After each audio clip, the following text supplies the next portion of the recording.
All right, Gonzaga at Centreville. Game's on ESPNU. They big time just kicked us out of the booth over there. Coach Haddock feels bad for us, but not really.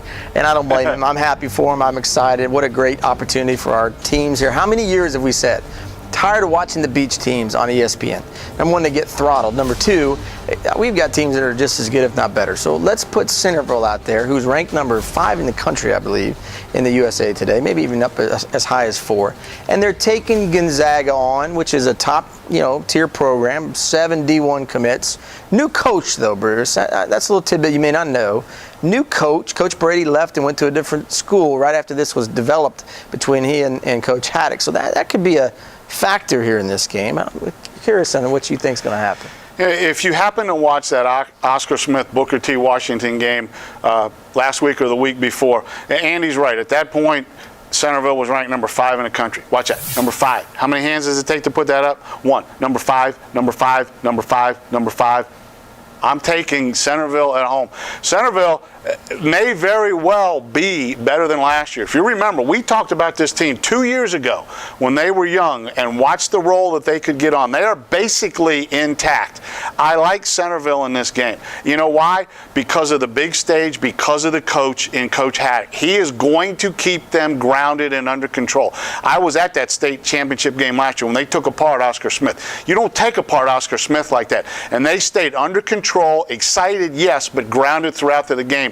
And I think this game comes down to leadership on the sidelines. Well, and here's another key stat for you now, Taylor. A.J. Turner, key little nugget here for you. Out, they say anyways, he's out with obviously a bone in his wrist has been surgically repaired.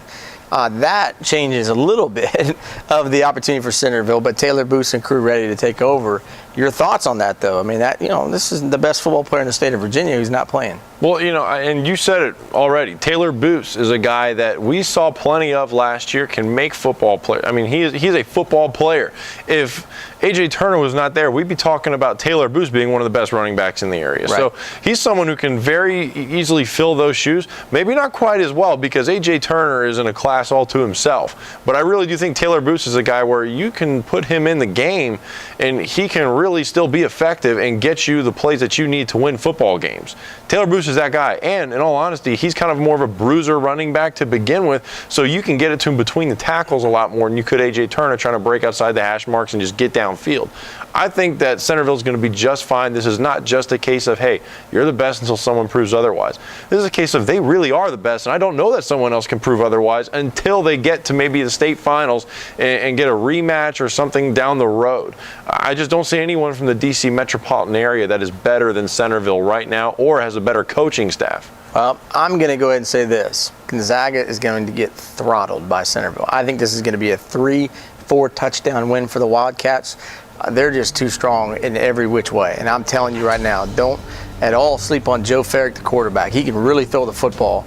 Look out. Gonzaga is in trouble in this ball game. You heard it here first here on the Game Day Broadcast Network.